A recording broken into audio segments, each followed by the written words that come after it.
कभी सोचा है यार, एटीएम मशीन में जो हेडफोन जैक जैसा पोर्ट होता है, उसका क्या काम है? क्या उसमें गाने सुन सकते हैं? और भाई, ये जो स्मार्टफोन के कैमरे के पास छोटा सा डॉट होता है, वो बस डिजाइन है या उसके पीछे भी कोई बड़ा खेल है?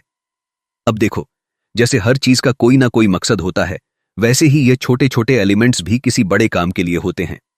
एटीएम के उस पोर्ट को ऑडियो जैक नहीं, बल्कि ब्रेल यूजर के लिए वॉइस गाइडेंस सिस्टम कहा जाता है। वहीं कैमरे के बगल वाला छोटा होल असल में नॉइस कैंसलेशन माइक्रोफोन होता है, जिससे वीडियो में पीछे का शोर हट जाता है। लेकिन चलो, अब तुम्हें एक और चीज दिखाते हैं।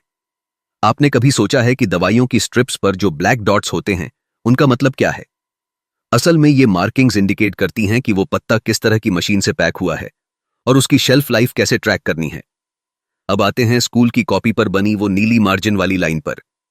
यार, बचपन में तो हम उसे बस पेन टेस्ट करने के लिए यूज करते थे, लेकिन असल में वो लाइन होती है टीचर्स के लिए, ताकि वे बच्चों की गलतियों को उस लाइन के बाहर नोट कर सकें। वैसे जब गलती की बात आई है, तो ट्रकों के पीछे बने वो रंग बिरंगे डिजाइन देखे हैं? कोई फूल, कोई ओम साइन, कोई हॉर्न प्लीज। ये सब दिखने में जितने देसी लगते हैं, उतने ही इनका साइकोलॉजिकल असर होता है रोड यूजर्स पर। अब बारी है उस चिप की जो आपके नए एटीएम कार्ड में लगी होती है। वह दिखती भले ही गोल्डन शीट जैसी हो, लेकिन वो असल में माइक्रो प्रोसेसर होता है, जो आपके ट्रांजैक्शन को पहले इनक्रिप्ट करता है, फिर बैंक तक भेजता है। अब बताओ, ये स्मार्ट तरीके अगर गाड़ियों के नंबर प्लेट पर भी होते तो? रुको जरा, सबर करो, बोला धक्का मुक्की नहीं करने का। होते हैं भाई। आपने वो हाई सिक्योरिटी नंबर प्लेट देखी होगी, जिसके नीचे एक छोटा सा आरएफआईडी स्टिकर लगा होता है। वही स्टिकर ट्रैफिक कैमरों से सिग्नल पकड़ता है और पुलिस को जानकारी भेजता है।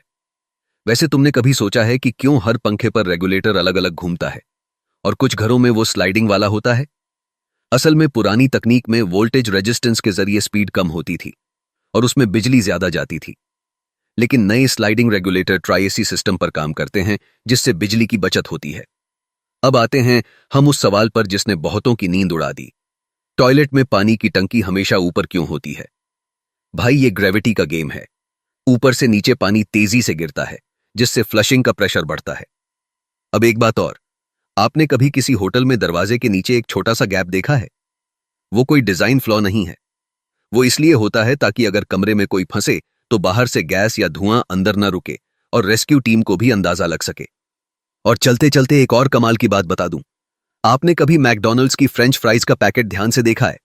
उसका पिछला हिस्सा मुड़ता है ताकि उसमें केचप डिप किया जा सके। अब भाई, इतने सारे दिमाग खोलने वाले फैक्ट्स के बाद अगर दिल नहीं खुश हुआ तो एक काम करो, नीचे लाइक और सब्सक्राइब के बटन को ऐसे दबाओ जैसे पुराने रेडियो का वॉल्यूम नॉब हो।